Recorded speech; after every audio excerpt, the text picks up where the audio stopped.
Okay, I'm really excited about tonight. I think this is just a great topic that we all need to be talking about in general, or that people that we need to discuss as single adults in the church. So this has been something that's been kind of brewing in my head for a while, and I knew I wanted to do this one kind of early on in the webinar series because something that I have learned in being single in the church is that men are treated kind of differently than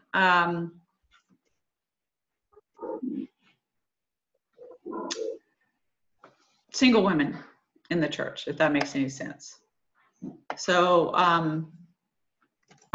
anyway, just want to let you know that right now, sorry, I was looking at the chat box. So we have 21 participants now and growing. We had over 120 to register for this webinar, so we'll probably have other people coming on throughout. So what I've done is I've invited a certain panel of men and a few women to join us on the panel. And what we're going to do is we're going to go through each of the 9 men that are here on our panel, and they're going to introduce themselves, and we're going to hear from them for a little bit. And then throughout, you will be more than welcome to use the Q&A to ask them questions throughout. I will be checking the Q&A box, and I will be checking the chat box if you have a comment to make. And so those will definitely be open, and I will let them know if somebody has a question for them or if somebody has a comment they want to make. So for all of you that are participating, number one, I'm so grateful that you're here. And then I just want to make sure that you know that that's open to you, the chat and the Q&A. We won't bring you in as a panelist for this time because I have the panelists here, and that will take up the bulk of this meeting tonight. So I am excited though, because this is such an amazing topic. So and we have all of our panelists in place. And then we do have a few women on the panel, and those women, oh, my internet. So, hello. So my internet, for whatever reason, is freezing a little bit tonight. So I'll be going, it just lasts for a few seconds and then I come back. So I'm sorry about that. But for the women that are here, they will be more to ask questions or to make comments or maybe share other insight later on in the webinar. But for now, we're going to be focusing on the men and the single men in the church. And I have invited men that are from all age ranges of the single adult program, the 30 on up, and all marital statuses, whether they've never been married, widowed, or divorced kind of thing.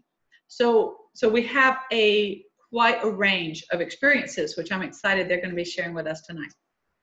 Now, as usual, I'm not going to pull up my PowerPoint. I'm just going to tell you, we do not want any bashing. We don't want any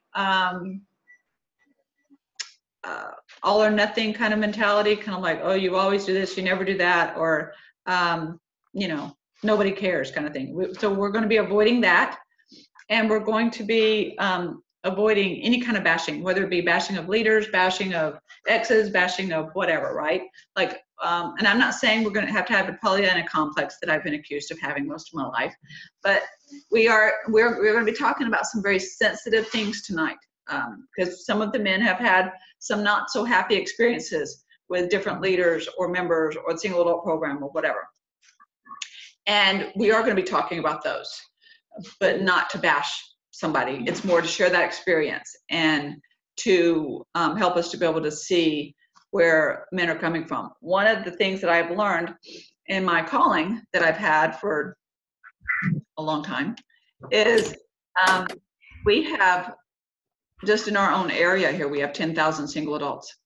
And it is average wherever you go in the church that about 70 to 80% are less active. And the majority of those are men. You guys doing okay? What was that? Oh, no, sorry. I was just talking to my kids. Sorry. Okay. That's okay. So yeah, so we can, Sorry. Okay. So we are going to talk about this tonight because single adult men in the church are treated differently than single adult women.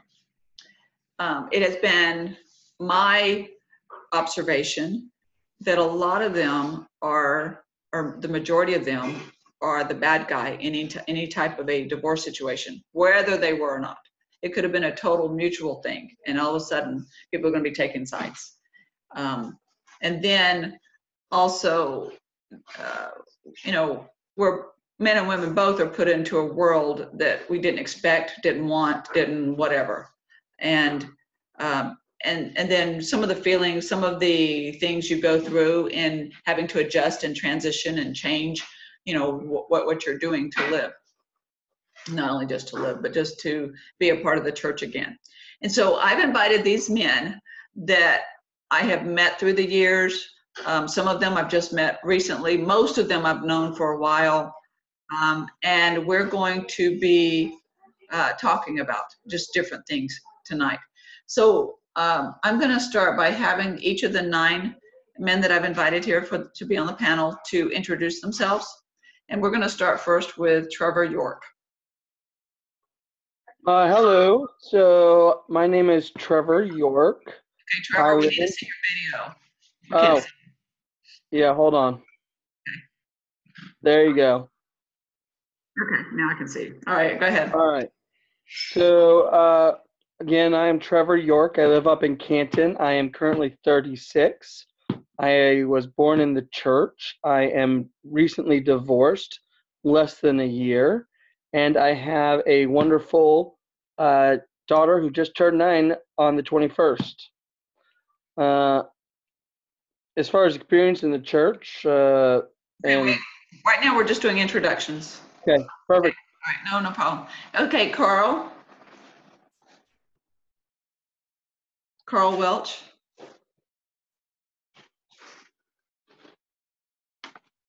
Can you hear me, Carl? Wait, hold on. You might be muted. He doesn't know he's on mute. There you go. Yeah. Let me see if I can unmute you. Okay, Carl. Now we should be able to hear you. Okay. Okay, go ahead. I don't know if you can see me or not. Yes, I can see you. Okay. So I guess my name is Carl Welsh. I'm in Augusta, Georgia. I just turned 49 last week. Getting old. And I am a convert.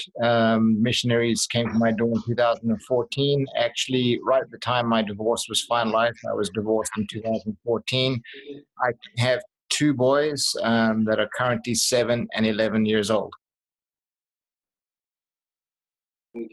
Okay, awesome. All right, and then let's go to Brian. Hey, I'm Brian Fogg. I live in Adairsville, Georgia, and I'm in the Calhoun ward in Cartersville Stake. I was born in the church. Both my parents are converts. Wasn't as much family in the church. And I have been both divorced and I'm also a widower. I was married for 14 years and have 3 kids from that marriage. They are 13, 12, and 8, all boys. And shortly after my divorce, I found my late wife and we got married, and we were married for 13 months and then she passed away. Oh, okay. And did you tell us how old you are? Oh, I am 40 years old. Okay. All right. And then let's go to Jeff. My name is Jeff Johnson. I live in Murfreesboro, Tennessee.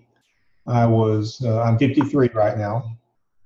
I was born in the church, and I've been divorced for about 7 years now. And I've got 3 kids, 16, 18, and 20. Awesome. Okay. And then let's go to Kevin. Hello. Oh, there you go. Hear me? Yep, I can hear you. Hey, Kevin Smith. and 53, convert to the church 28 years ago on Groundhog's Day, and have two children. One is deceased, 27, and one is 24. Daughter at BYU, doing real well. Divorced 7 years ago. Let's see, what else did you want to know? Where are you living? Oh, Peachtree City. Yeah, I forgot. Peachtree City, That's down okay. south. Yep. Way down south. Okay. Awesome. That's about it, I guess. Yeah. Okay. And then let's go to Roger. Okay.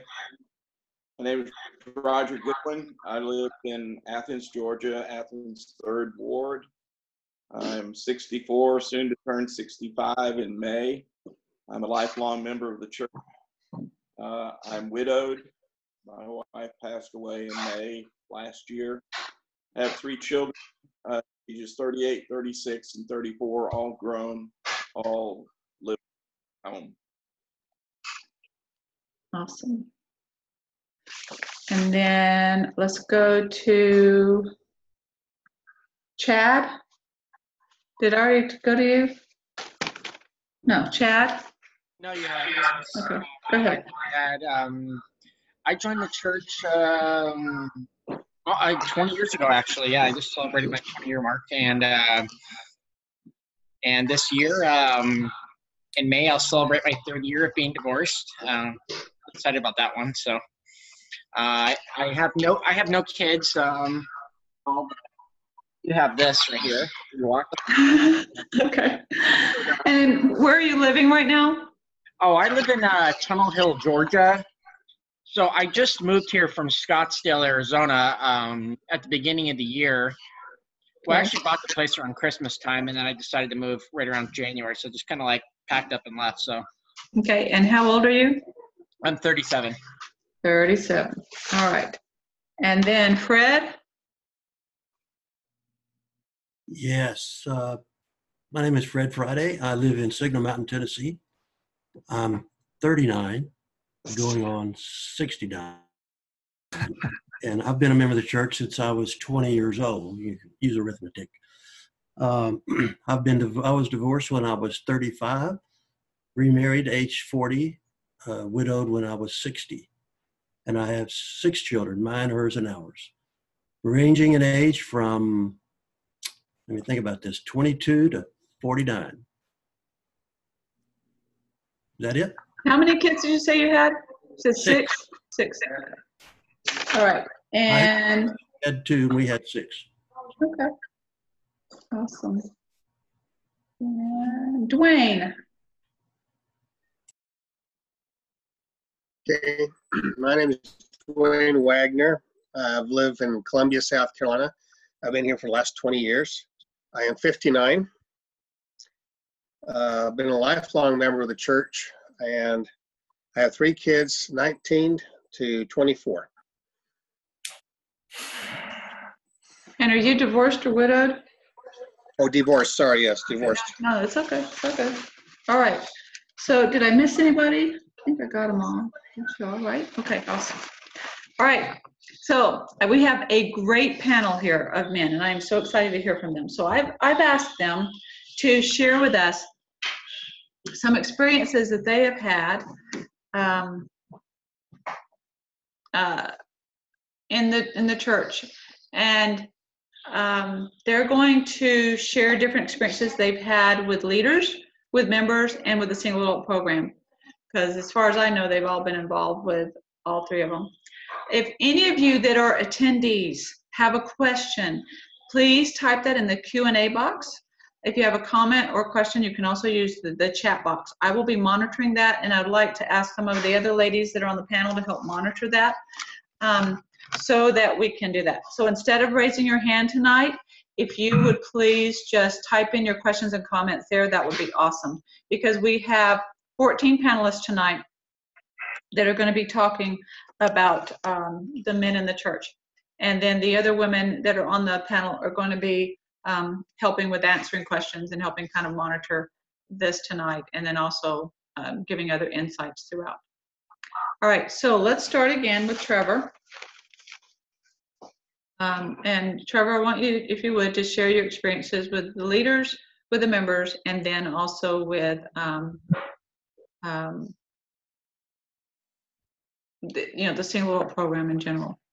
And I know you're pretty new, so I'd still like to hear about that. Okay.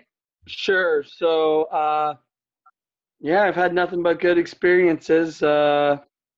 Had a fun activity last night, and people showed up, and I was able to bring someone from our ward over, so that was good. And just trying to focus on helping people be interested and excited to come to the activities.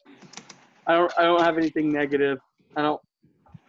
Everything's been good so far for me, so that's all I've got really. Okay, so your experience with leaders in the church then have been positive and supportive? Yeah, I mean, I haven't had to ask them for anything, so. Okay. All right. And then other members, you feel like they're very accepting? You don't feel like like something's different since you've been divorced? You didn't have to really change a whole lot of anything in your ward?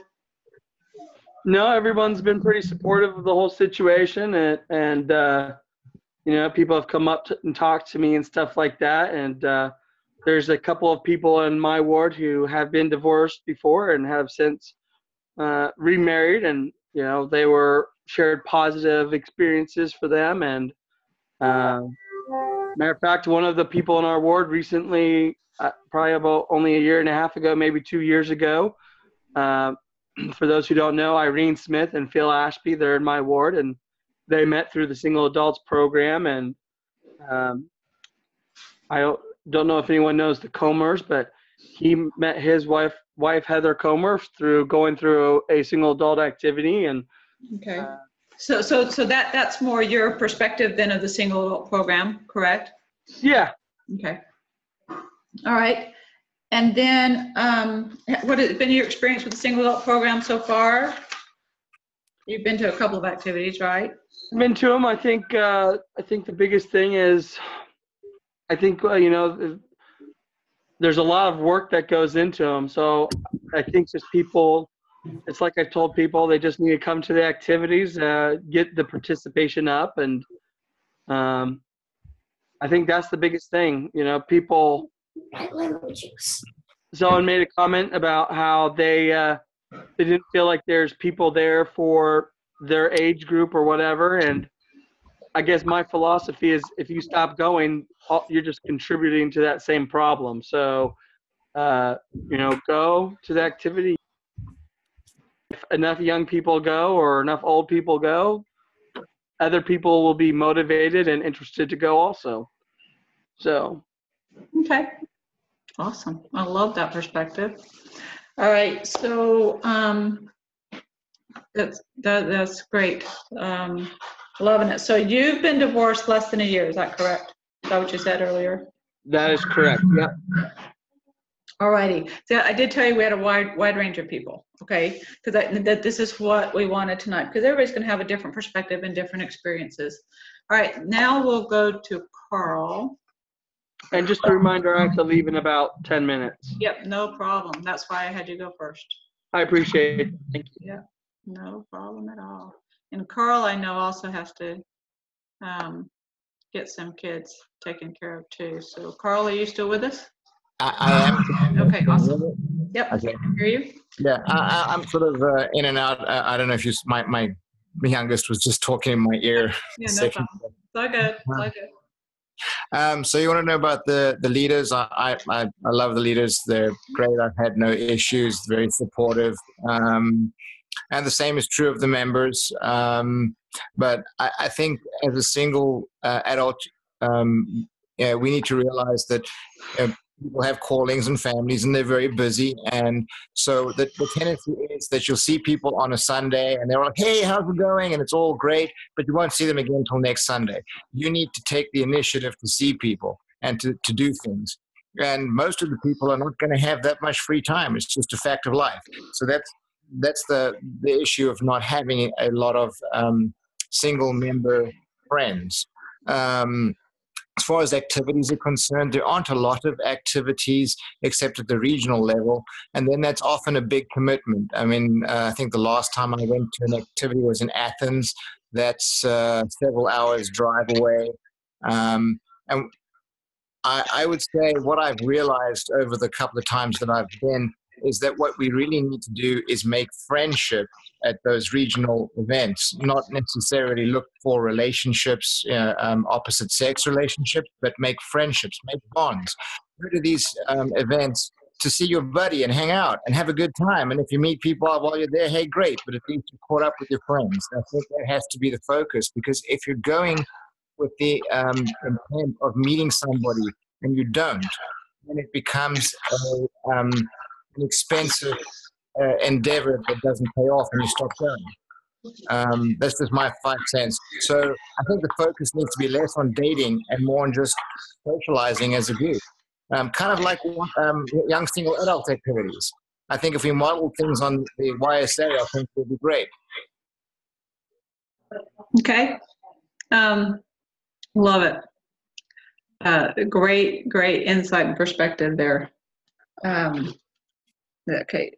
Did anyone else have anything they wanted to add to that on the single adult end? Okay. Let's go to Brian. I'm just going to go in the same order I had you guys introduce yourselves.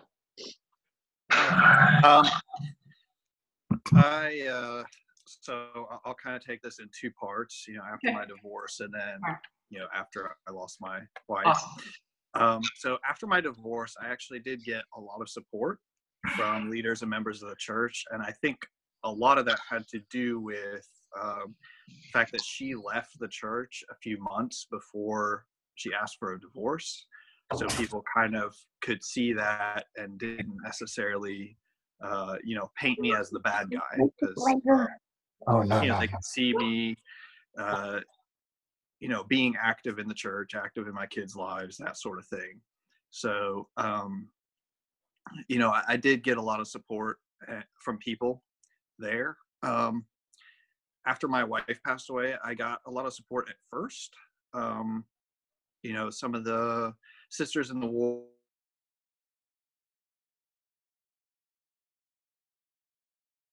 or the meet up and have some meals with the kids, things like that. But it didn't last all that long. And, that was something that I noticed that, kind of comparing notes, so to speak, with other people who have lost a spouse, especially widows, they seem to get, a lot more support. And so I don't know if it was that I was going to work, doing my job, taking care of the kids, I seemed to have it together. And so people just assumed I didn't need the support. But I got called to be the young men's president in our ward 2 months after she passed away. And that was a very big struggle. And, I would go to ward council and we had like a list of all the different families in the ward who had needs and, who needed special attention or whatever. And I was never on that list. And I don't want to say I was offended, but I was just like, geez, if I'm not on that list now, like, how do I get on the list?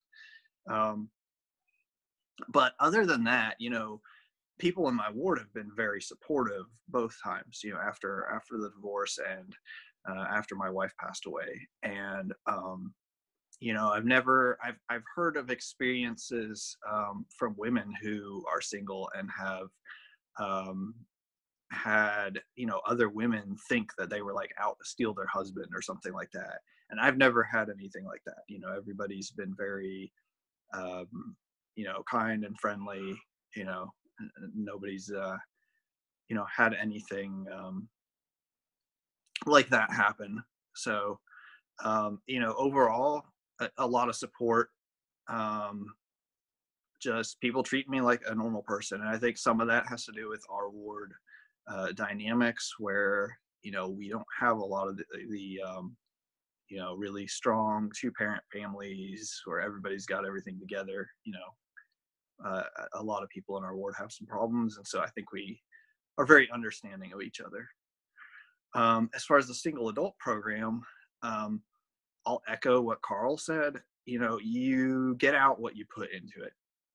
If you go looking for people to date, yeah, you may have some success with that.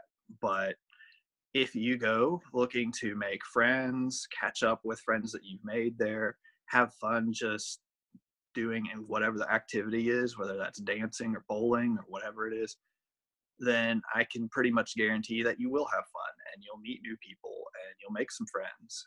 And I've been coming to activities for about 2 years, and I have made a lot of really great friends. And so now every time when I go to an activity, I'm seeing a dozen or more people that I know, 20, 30 sometimes, and catching up with them. And it's just a great group, and we're all kind of in the same situation, even though kind of how we got there might be different. We're all in the same situation, that we're single and we have, needs that aren't necessarily, the same as people who are married and have, a spouse and have, 2 parents there for their kids, things like that. So I think that pretty much covers everything from my perspective. That's awesome. Thank you so much for saying that. And I have a couple of questions for you, just to clarify. You said after your divorce, so did you guys have joint custody? Yeah, so our situation, I get them on every weekend except for one each month. And so I have them like Friday to Monday, and then we just kind of figure out, holidays and stuff like that. So she has them a little more than half, but yeah, we have shared custody. So do you think that you were treated, have you seen other men that have been divorced where both the woman and the man are still active in the church? Have you seen them being treated any differently? Or have you experienced that in your ward? I have seen that at times, yeah. Okay. Yeah, I think kind of, when all things else are equal, the benefit of the doubt is given to the woman. Right. Not in all cases, obviously, but I would say it kind of leans that way. Okay. All right. So I think that because your first wife left the church, that was like, kind of a, okay. And then I totally get what you're saying is because you were active there with the kids, and they think, okay, well, he's showing up, so we're all good. And I have felt that for years, and honey. All right, so awesome. That's great. Let me see if anybody has any questions for anybody so far.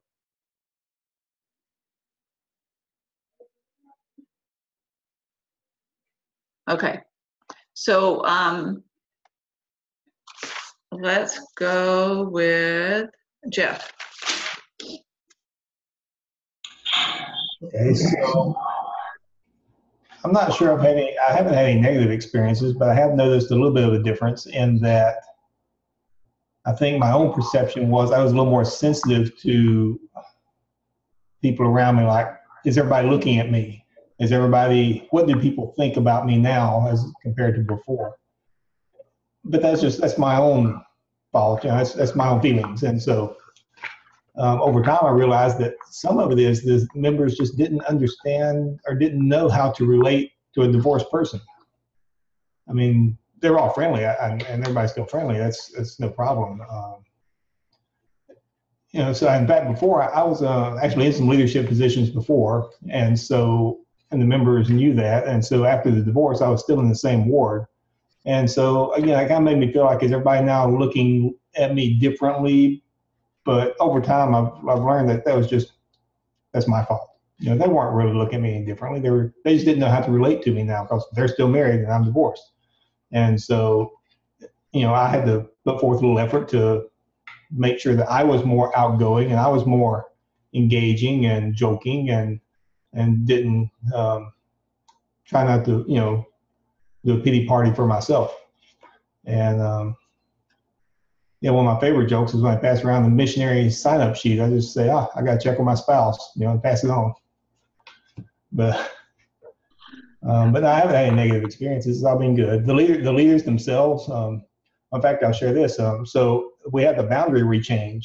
After the boundary rechange, my ex-wife is back in the same ward with me. And state president said, well, Jeff, how do you feel about that? And, this is about 6 years after the divorce. And I thought, if it had been 3 years after the divorce, I would not have been okay with it. But, all time heals wounds. And now, it's like, okay, that's fine. We don't sit on the same pew, but it's okay. And in fact, I've had a member come up to me afterwards and said, Jeff, I just want to say thank you for the example you're saying. I go, what do you mean? I said, I couldn't be in the same ward with my ex-husband. And so, but we're cordial. We get along. It's for the kids' sake. And so it's all good. But I would say just in general, it was my own perception of thinking people were looking at me differently, wondering what they were thinking. And after I got over that, everything was fine. Okay, awesome. And what about your perception of the single adult program and your experiences with that? I've kind of been hit and miss sometimes with attendance. At first I attended a lot, but then it was the same people that were attending, so I got bored and didn't go for a while, and hit and miss here and there. Now I'm kind of getting back into it. The program itself is, I don't know what could be done to make it better. I'm not saying it's bad, but it's good. It's just not everybody has the same likes and dislikes, and so how do you tailor a program to meet everybody's needs? And so you do what you can. The example I like to use is dancing. It's a necessary evil. It's not my favorite activity to go to, but what else do Mormons do? We go to dances. And so, we have a dance. But the thing about, I look in my ward, and if I look at the rolls, there's, I forget, a couple hundred people in my ward that's single, but only about 10 of them attend church. And so, it's probably more than that, but, I think when people become single, they do go inactive. And so how can the single adult program reach out to them? I'm not sure.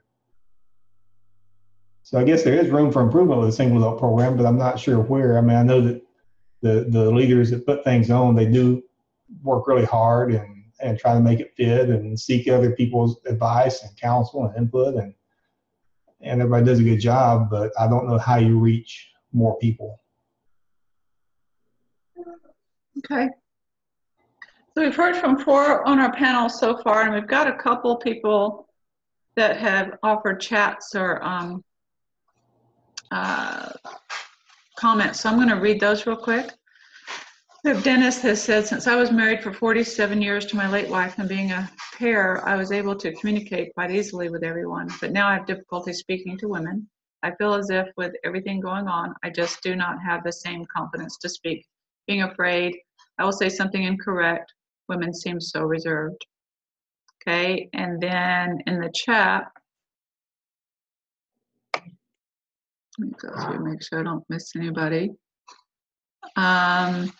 Gail has said, for what it's worth, after my 2 divorces, no one ever reached out or offered a kind word. I was not given callings, while my wives have implied that I was at fault.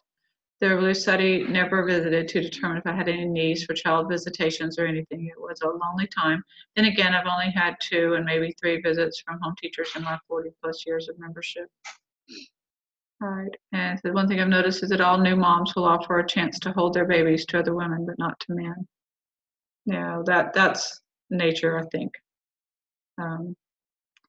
Okay, anybody else have any comments to any of that? Like any of the panelists want to offer comments to those people that are? Linda? I have a comment on that one. Yeah, go ahead.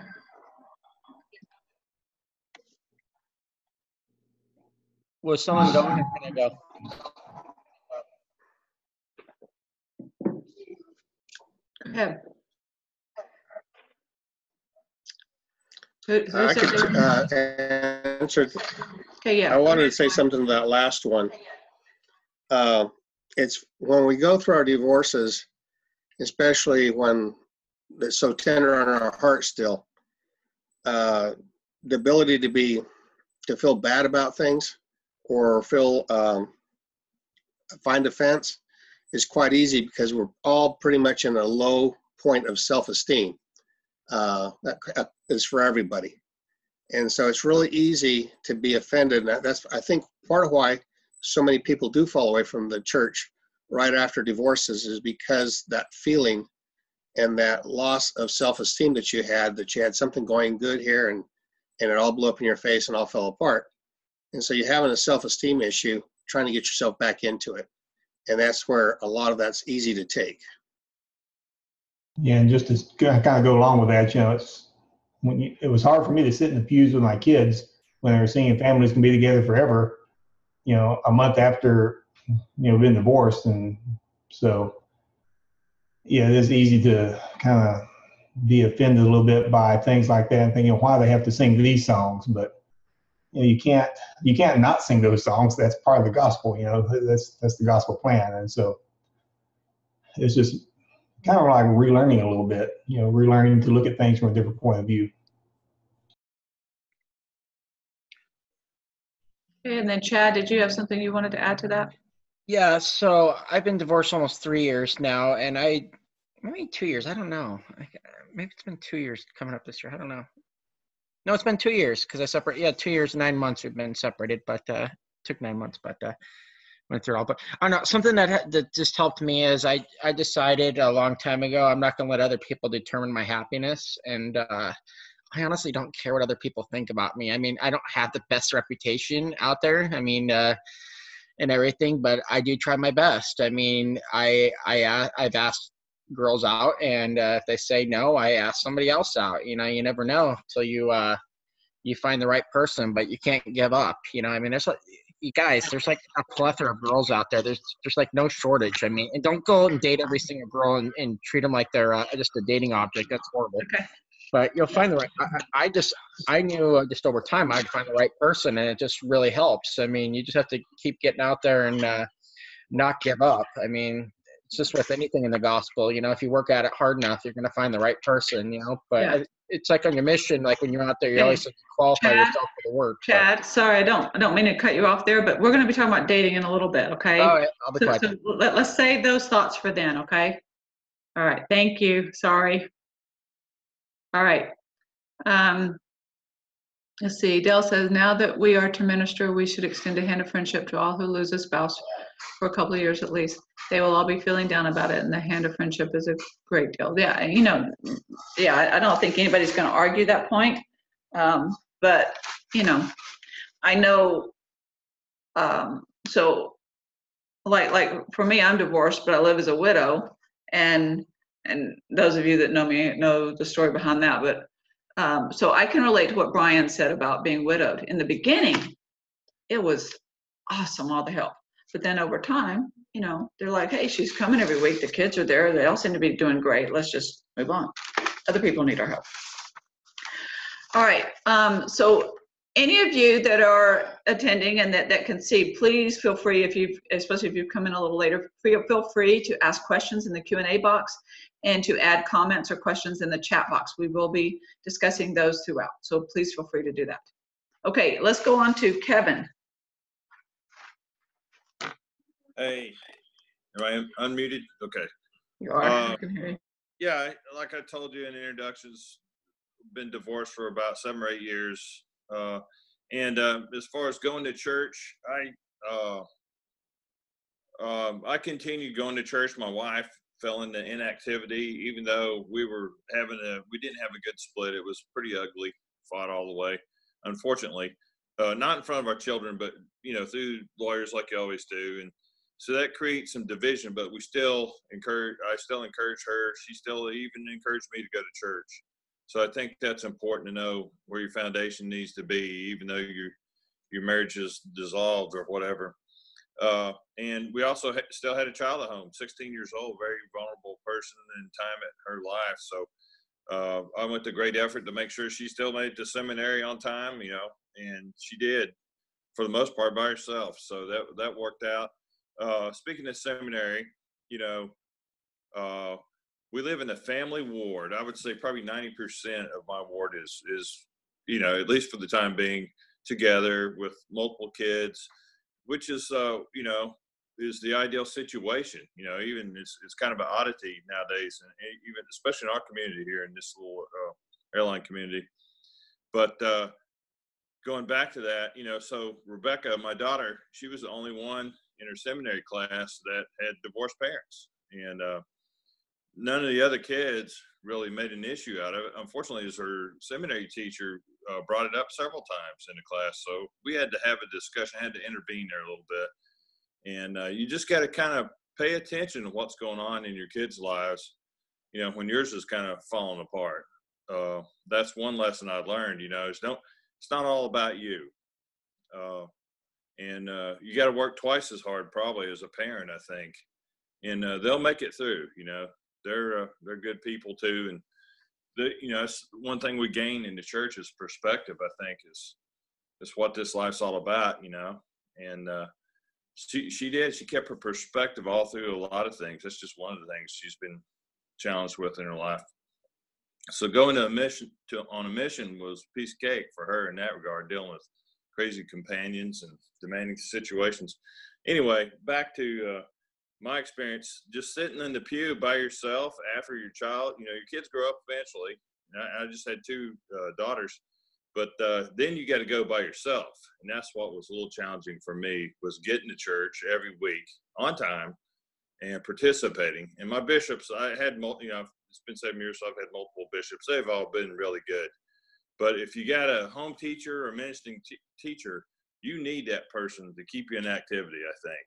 And sometimes you may have a calling that keeps you going there every Sunday. But you can get out of that. There's always a first counselor. There's always an assistant, somebody you can start, slacking on. And I did that once. And my bishop basically brought me in and counseled me and said, "Hey, what's going on? You're finding something else to do." And so we talked about that. And I also got a better home teacher because of that meeting that we had. And I think we need to communicate to our bishopric. That's part of that responsibility is us. If we think we're not getting any help from the ward, whether you're a man or a woman, and that's why they were asked to call to those positions. So as far as the single adult program, I just got the email last August, so I'm kind of new. But it's a pretty good program. I appreciate all you guys' work, all the committee. There seems to be more activities than I can possibly do, but I give it a shot. It's I don't know what to say constructively to help you out. I think you kind of, as you vary the activities, some people like certain things. Some people like to dance. Some people like to dance a little bit and socialize more, and that's cool. It's just kind of where it's offered to us, and it's there for the taking. And I think we should take advantage of it to meet new friends and hopefully, go from there. It's also a way, since we're going, those of us on this panel, I'm using up my time, I know, but those of us on this panel and the other people that participate know someone else that we could be bringing there. And I'm guilty of that too. I try to bring people, but they would have to come to the airport and drive with me. But we could mention it and say, "Hey, talk to them at our ward meetings. What a good time we've had," and chat it up, right, Paula? I guess. Amen. Anyway, anything else? Any questions? So have you had any other experiences with any of the leaders or other members of your ward? I know you've been in your ward for a long time, right? Yes, yeah. My ward split 3 times since I've been in this ward. Wow. It's a growing area. So you've got quite a history there with the people there. Yeah, I have a lot of history, and some people I've known for 25 years in this ward. Okay. And it probably makes me a little unique in this area. Right. At first, you got to be patient with your friends. they don't, they're still married and living a good life, and you can't bring them down. So, they're having a good life. You need to still be their friend and be patient with them while they figure, like, I think it was Brian and Jeff and several commenters on the panel said that, they don't know how to approach you. That's half the game. So, and as far as talking to their wives, you got to do that with them. That's a little awkward. There's, when I served in the primary, that was a little awkward because it's mostly women, and, they don't want to really talk to you. They're not even interested in sharing, information. Some of your friends may even really shy away because, now you're single. You have kind of this stigma attached to you a little bit. So you're not really damaged goods, but you kind of, it affects your psyche a little bit. After a while, it can't help but kind of, worry you a little bit. But I think you just got to hang in there while people adjust, and over time, people move out anyway. So you get new people in that never seen anybody but divorced Kevin, Yeah. So. Do you think that you were treated better in your ward because your wife went inactive? Well, not at first, no. No. They can put the pieces of the puzzle together and figure it out, so they make their own judgments. And I'm not going to say I never really brought it up or gossiped about what happened, but the others in the ward, I let them go with that. Mm-hmm. I never tried to feed that or even answer questions. I could continuously, especially early on, while the healing's going on. It's been 7 years, so pretty much over it. Right. But pretty much, you never really fully over it. Did you feel like, since you had such a history with anybody, did you feel like you lost any friends? Yes, without a doubt. Yeah, that's, there's some carnage there here and there because, they might have been better friends with, that couple was probably better friends with my wife than they were me. She was the Relief Society president when we broke up, for goodness sakes, so yeah, it kind of went downhill fast, and she was well thought of a lot more than I was, but to be honest, there's some carnage there as far as our friendships were concerned. You're not gonna be friends with with one spouse and not the other. Typically, they've got to kind of work together. You can't have the male friend and the wife. Not if she takes my ex's side, then she does. And then I don't go out to dinner with that couple anymore. Period. So yeah, I guess that's at least a temporary loss of a friendship. And that's what I learned is just kind of watch your kids and help them, and then you can get maybe if you get teenagers especially or even younger teens, help them work through it, focus on them a little bit more, and that's what I didn't have 4 kids. I had one daughter that I knew I had to get through her vulnerable teenage years and get her to high school and then get her to a university somewhere without her being messed up really. So that was my goal, and I focused on that and didn't focus on dating anybody. And really there aren't that many single women in my ward anyway. Like I said, it's like 90% families, which is great. That's what Heavenly Father wants. Yeah, that's awesome. Now, did you feel like you were treated any differently by the leaders? Honestly, probably not. I say that in jest. It's been a long time ago, or I say that kind of hesitantly, but I would say only 1 out of maybe 10, and that's pretty good. Yeah, that's awesome. All right, thank you. You're welcome. I did have a comment here in the chat that says,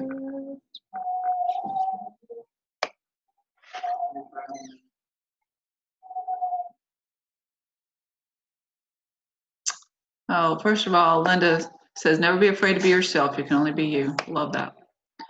And then Wen is saying, for 16 years, I was never without a calling. When my husband left 10 years ago and my mission ended, 3 bishops refused to give me another calling. I heard members in the ward in the halls whisper about me. I had people I considered family actually tell me how terrible I was because who I had thrown away a temple ceiling, or maybe how at the Innovative Facility. It was not my doing. He simply decided he wanted to be on his own. It took 8 years for me to get another calling. The single adult activities I attended outside my area are what held me together. And I know her. She's a wonderful lady. Okay, so any comments on that one from the panel? Obviously, that happens. I've seen that happen to other people.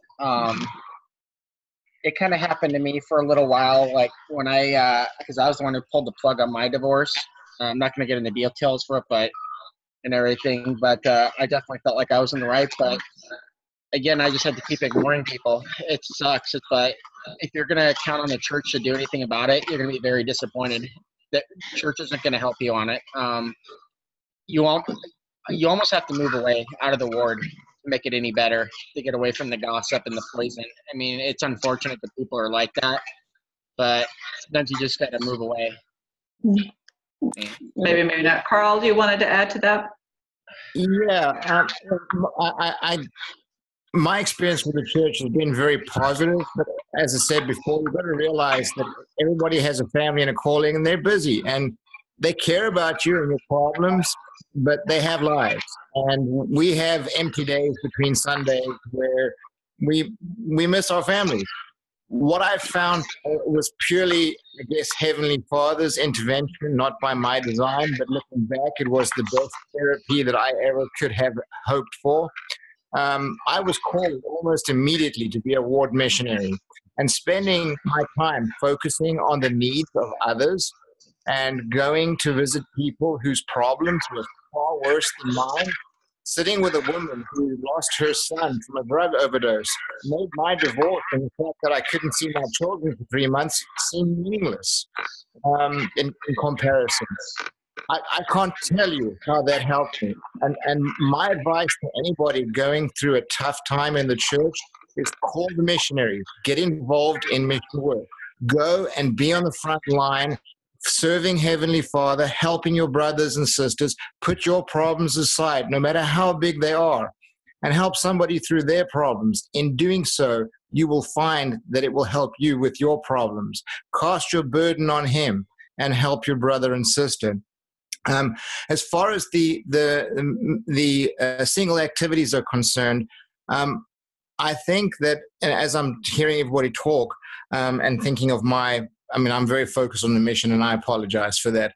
But getting involved with Helping Hands, we as a group, and I'm just thinking of this, I haven't done it, I just popped in my head. We meet in this environment. We can get together and go to these regional Helping Hands efforts as individuals and get together and have this experience together, just as we could go to a dance and so forth. And so there are things we can do. We just need to be proactive in trying to find those things and not expect other people to solve our problems for us.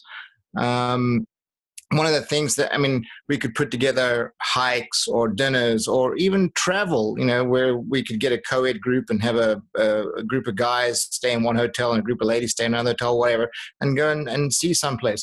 There are many things we can do. We just need to be creative.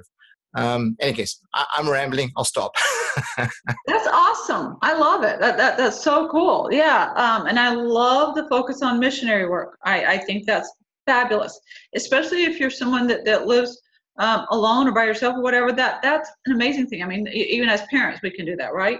The missionaries are my children. I've been a ward missionary for over 3 years. When I came to Augusta, they actually called me to be the young men's assistant. And 2 weeks later, the bishop called me back into the bishop's office and said, "We'd like to offer you a second calling because you're kind of doing it anyway." And I said to them, I'm a big believer in every member a missionary. It doesn't matter what my calling is. I'm always a missionary. Yeah, that's awesome. And I love the idea of healing hands. Maybe we can add that onto our next committee meeting. I think we should do something like that. I think that would be awesome. I've got a few of my committee members on this. So yeah, that would be great. I love that idea. All righty. Again, any of you joining us, please feel free to add questions or chats in the box. That's great. Okay, Roger, let's hear from you. From any issues with all the leaders I've had interaction with have always been very supportive, very helpful. Pretty much the same with members. When my wife passed away, the week that happened, the ward split. So when I kind of started coming back to kind of getting my head back together and going back to church a couple of weeks later, it was a whole new ward. And so I'm still getting to know people, but everyone's been very supportive. And I like I said, I don't have any issues there. Single adult program wise, I've been going to single adult activities, I think, since August of last year. And they've always been very positive. I think, like some of the other guys have said, you know, some of us dance, some of us don't, some of us like to socialize more, so on and so forth. Overall, I think I could echo, I think, what Brian said, that as long as you keep going, you keep meeting new people and you keep making new friendships. And I went into the single adult program with that in mind, that I was looking for friends, because I think a lot of us find ourselves as new singles that's what we really need more than anything, is we need friends. And I think the single adult program is excellent for that. And I can echo what someone else said. I think you get out of it what you put into it.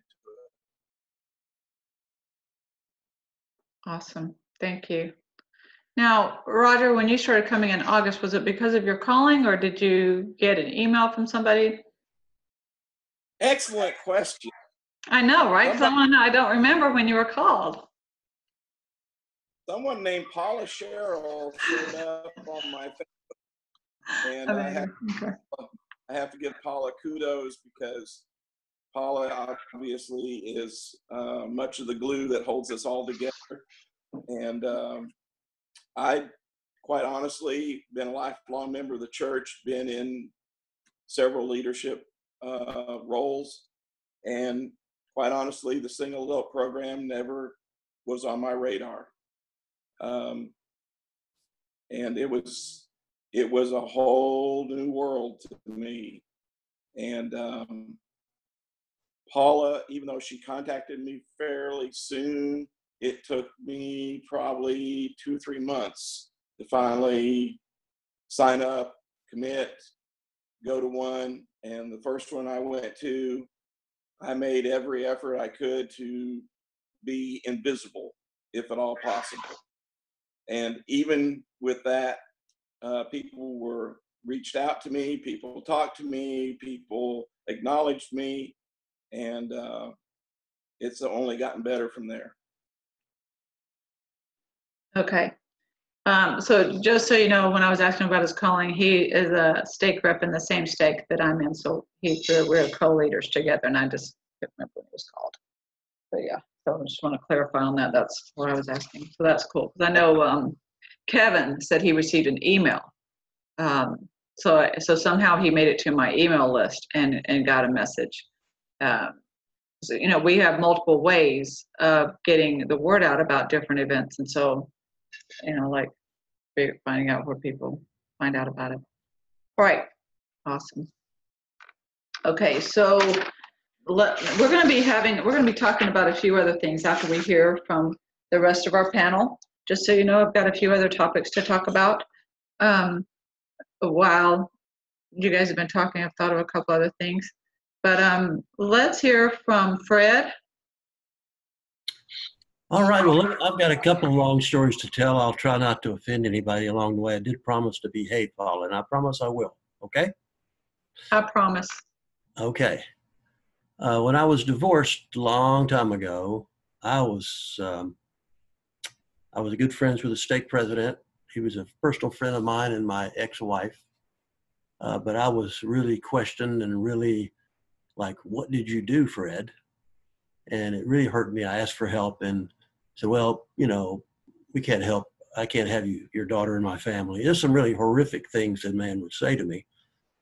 And had to forgive him. But I found that a couple of good friends supported me all the way through. It was wonderful. My children were fairly young. My youngest was, I think she was 7 or 8, or I can't remember, 7. And so we would go to their home on a lot of Sundays. We celebrated Christmas with them. They always invited us over for dinner and things like that. And they were a big help, just wonderful support. The bishop, who was still a very close personal friend of mine, he and I talked about things very directly, about things that men want to do when they don't have a woman around. And he would keep me out of trouble, talk me out of getting in trouble anyway. And so there were people who were very supportive. There were some leaders that were just downright, what did you do wrong? And I'm sure I didn't do everything right. But so I had a lot of people that supported me. At some point, I will share this. I was going to leave the church because here I had done everything I was supposed to do, and it didn't work out. And I was being, I was ready to leave the church. But then I realized that Heavenly Father wants us back with Him. And if I were to leave the church, I would lose that linkage to my children, whom I was sealed to. And I read the Book of Mormon again and decided to stay in the church. And here I am, still here. So it was a tough time. It was a very difficult time. I would take my children to church, take them in. I would go out and sit in my car because I felt so bad. And then I would go in for sacrament. It took me a year or so to get back to where I would even want to be in the church. So anyway, but I got it all together. Finally, I went to single adult activities for a couple of years and finally found somebody who I thought was too young for me. Told her she was at the wrong activity. Turned out she wasn't. Married her. Wonderful experience. Married in the temple, and just a wonderful experience with her. And then she passed away suddenly 9 years ago. And I'm okay with that, but it still grieves me sometimes. But anyway, since I've been a widow, I did something a lot different. I started out, first of all, my son was 13 when my wife passed away. And so here it was, he and I together. And I was living near Memphis and lost my job right after she passed away. Came back to Chattanooga, but I knew that I had to focus on him.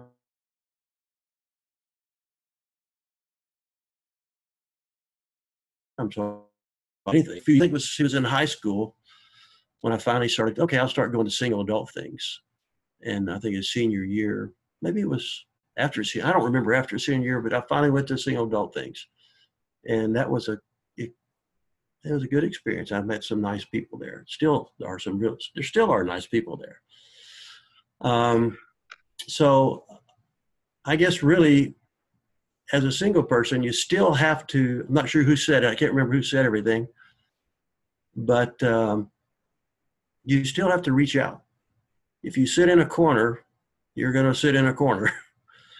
You have to reach out and talk to people and say, hello, how are you doing? Maybe invite them over to your house. And those kind of things happen. And I've found that in my particular branch, they fed me a lot. Whoops, excuse me.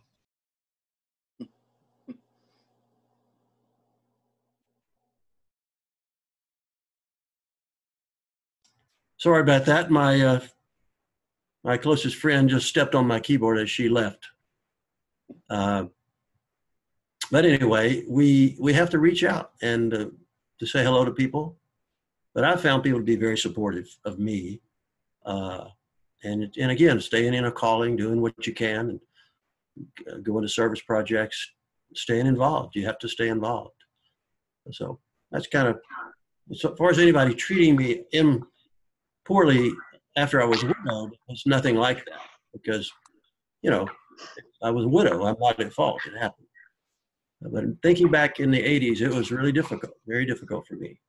But I made it through. So, any questions to anybody? So Fred, going back to when you experienced that year of feeling like you just didn't want to do this anymore because you didn't like how you were being treated, do you think if you just heard the same advice you just gave everybody else, that would have helped you then? Yeah, I think it would have. But here again, during that time, I still had, my friends were helping me. My friends were reaching out to me. And I remember telling a good friend of mine who is a patriarch now, and I think he's a retired patriarch, whatever you call that. And I was walking on a Cub Scout. My son was 11, I guess, or 10, some kind of scouting thing. We were walking along. I said, you know, Dave, I'm thinking about leaving the church. I just don't want to do this anymore. You know, I'm such an outcast. And I was expecting him to chastise me.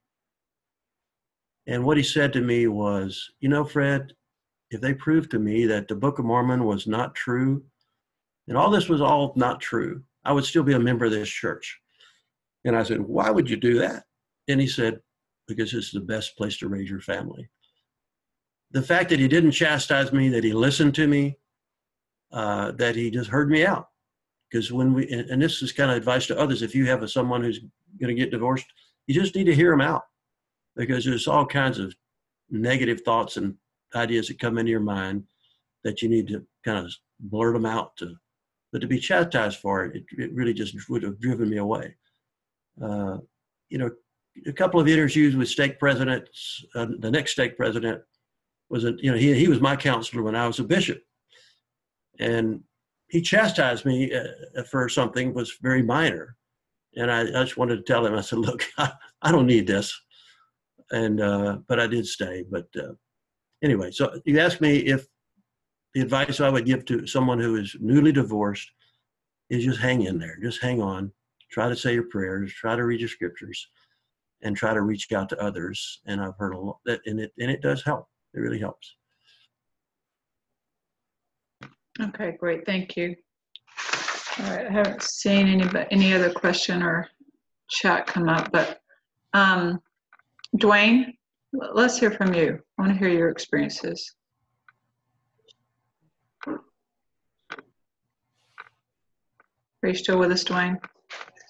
He's asleep. I'm just trying to get the Dwayne's asleep. Wake up, Dwayne. I tried to. Yeah, you kept me awake, Fred.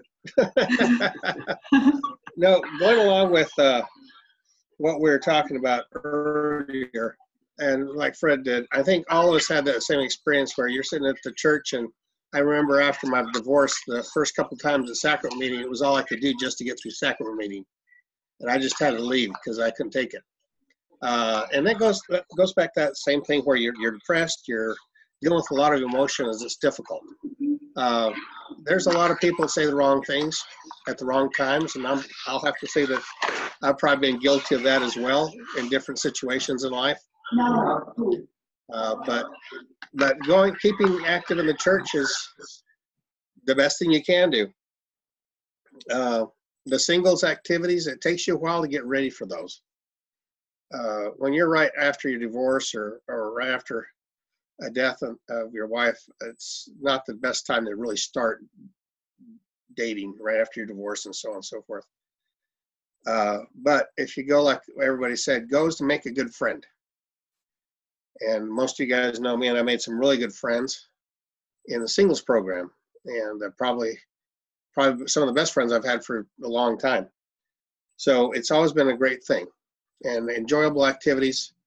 And I've done some stuff with other people outside of the singles activities, and we've had a lot of fun just because we had similar interests.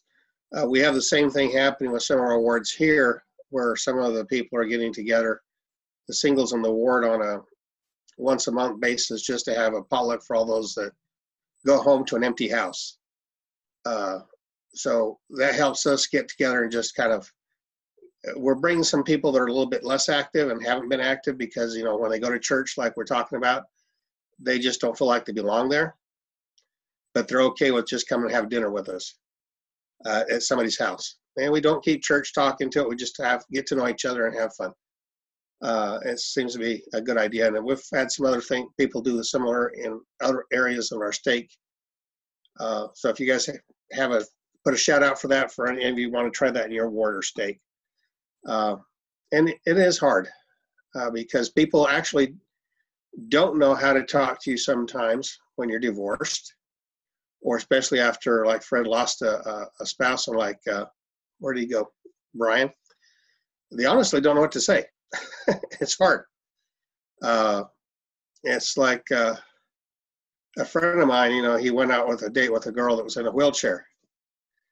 And he just had the most awkward time the whole night with it because he just didn't know what to say or what to do.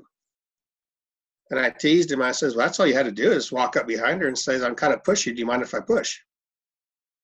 And then it broke on the ice and you'd have been fine. But just find some humor, find a way to make it more entertaining, and take some of the edge off. But it's not easy. And a lot of people just don't know how to react to it. So we have to kind of step out a little bit and reach out and teach them how.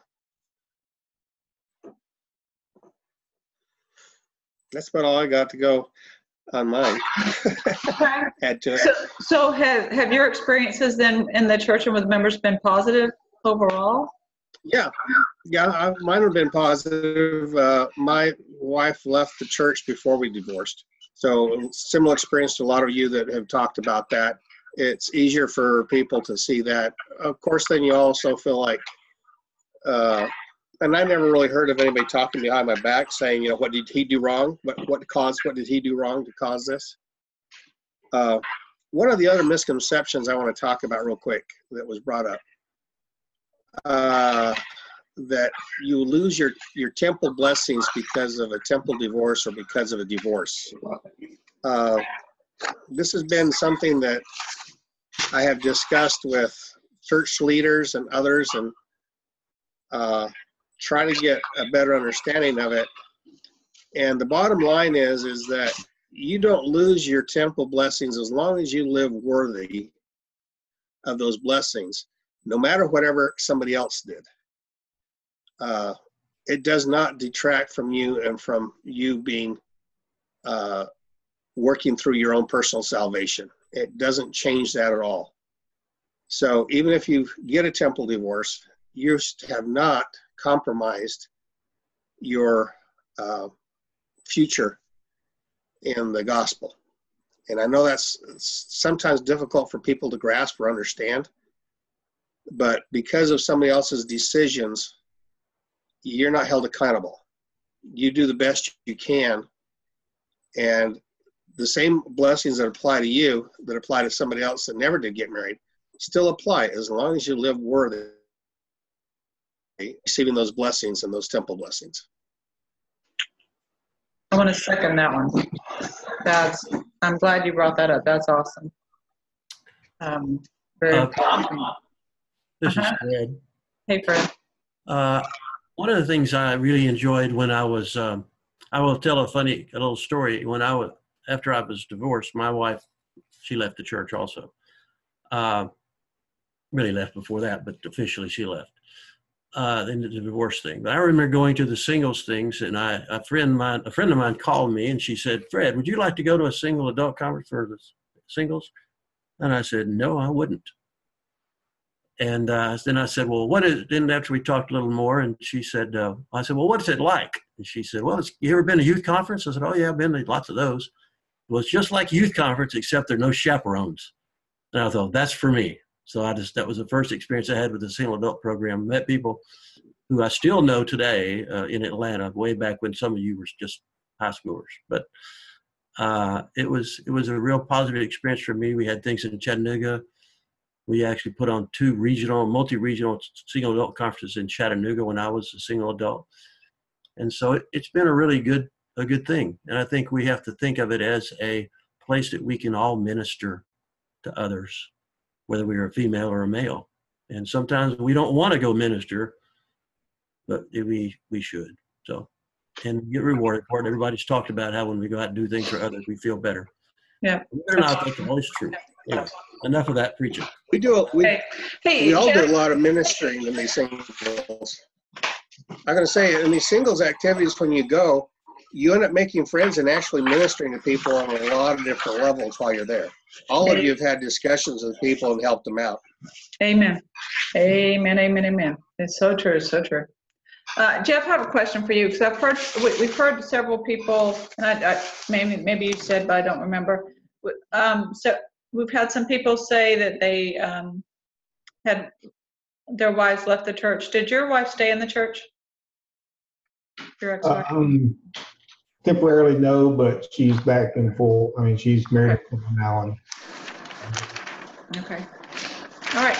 Awesome. That's what I was wondering. And then we have Chad. I think Chad. Are you still with us? Okay, Chad. What's up? So Chad, I know that we've heard from you a little bit. I just want to make sure that we got everything covered. That you want to talk about or share your experiences with the leaders, with the members, or with the single adult program. No, I'm pretty good. Can't complain too much. Okay, so your experiences overall have been good? I think they've been better since I've been out here in Georgia. To be honest, I think I think there's a lot more emphasis put on it out here than there is back in Arizona where I was at and everything. It just seems like there's this. I think just because it's a smaller niche group, we're all really pulling together a lot harder out here to really make it. But I don't know, I'm one of those people, like I said, I can care less what other people think, because I think the most of the time when I think that way, it's just me thinking that way. No one's really saying it. But, you know, I can guarantee, yeah, there is people out there that will say it in other words to people like that. And that's horrible they do that. But, gosh, don't let it beat you down. So, I mean, you know, there's just, I'm just asking about experiences, not necessarily, you know. We can all. And quite honestly, it's really easy to say, oh, yeah, I don't care what other people think of me. But I think deep down, a lot of us do. Maybe you don't. But I think a lot of us do still care about what other people think of us. I think inherently we want, we want to feel like people approve of us. I mean, we've heard from several who have said, well, I was treated, well, maybe a couple of them who said, well, I was treated kind of negatively. And then because of that, that altered their perception or what their goals were or what they were thinking or whatever. So sometimes it still does affect us. Even though we may not want it to. All right, so, and then have you been to many of the single adult events? Have you participated in much of the single adult program, Chad? Are you still with me? I'm sorry, from the background, but say your question one more time. I was just asking if you've had much experience with the single adult program. Have you attended many events? Yeah, I've been to a couple events you've put on. I would have went to yesterday, but I was in really a lot of pain. I wasn't feeling good, so. Yeah, that's okay. All right, no, I was just wondering what your experiences were. Okay. I was going to get everyone sick, but I decided, no, better not do that. Yeah, we'd rather you not do that. Thank you. Yeah. Thank you for not doing that. Okay, awesome. Okay, so.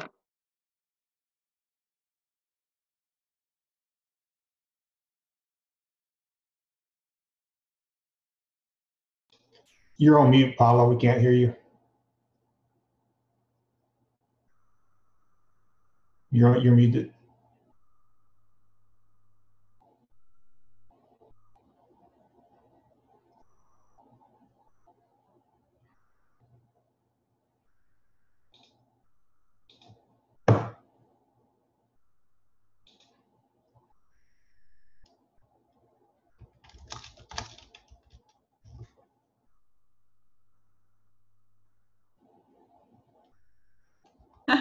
Sorry, I'm talking and I'm muted, so that's not going to help you, right? Sorry. All right, so let me start over. Thank you, Dwayne, for letting me know that. So now we're at a point where what I'd like to do is talk about a few things that I have heard through the years, both from single adult men and women and even other men and women in the church. And I'd like for you guys to address this. And this is going to be more on a volunteer basis versus I'm going to, call you and say, here's what I want you to talk about, kind of thing. And then any of the women on the panel at this point, if you guys have any notes or questions or comments, then after we do this, then that will be for you, okay? All right, so Sorry, next page.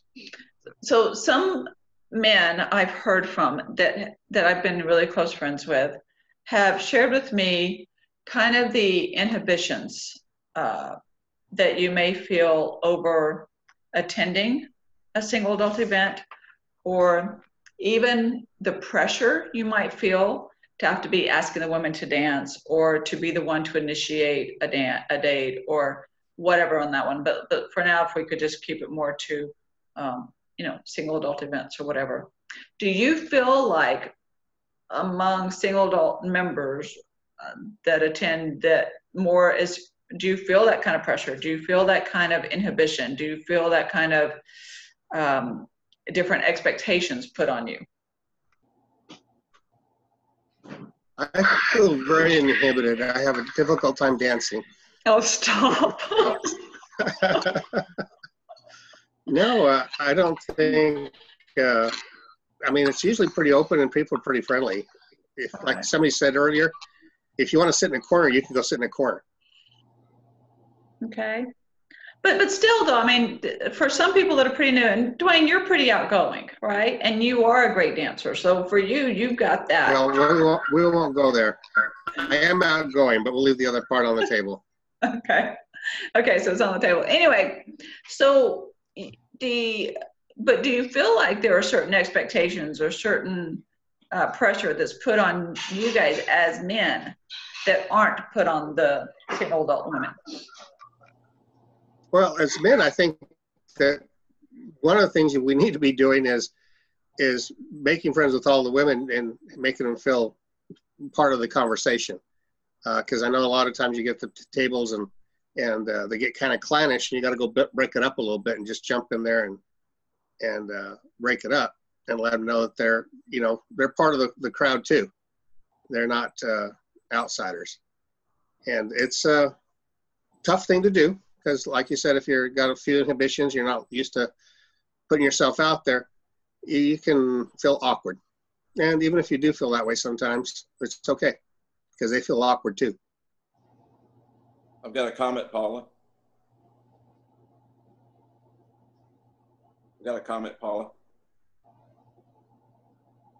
I'm muted, sorry. Go right ahead.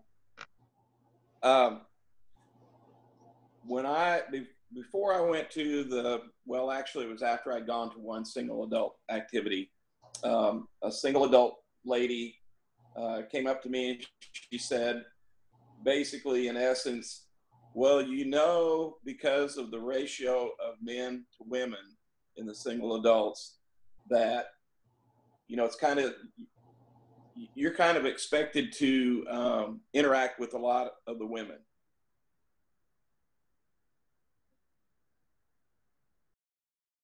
Not enough, kind of, be a little bit more active and kind of interact with a lot of the women. I wasn't real comfortable with that. Obviously, well, mainly because I'm not a dancer. I'm not a naturally outgoing person. I've kind of gotten over that a little bit, but that was I felt kind of pressured in that comment. Okay, so you have felt that then.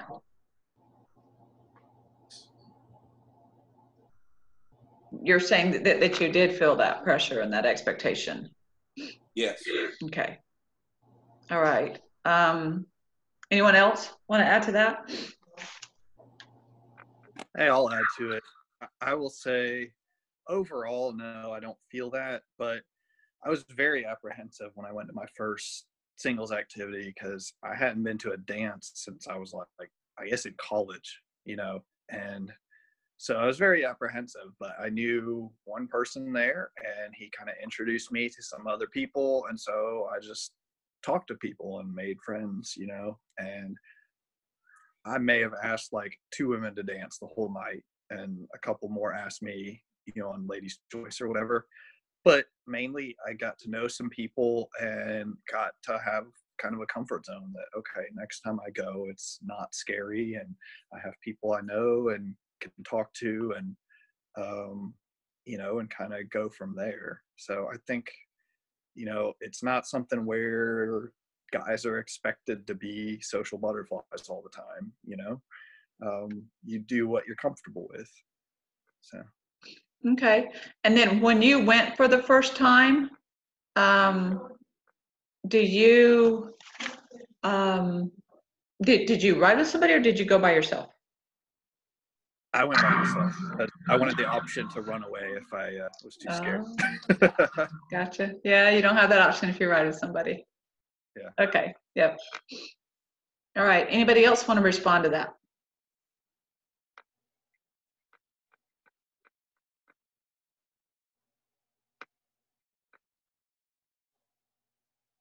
I didn't see anyone doing karaoke last night. That's all I'm gonna say.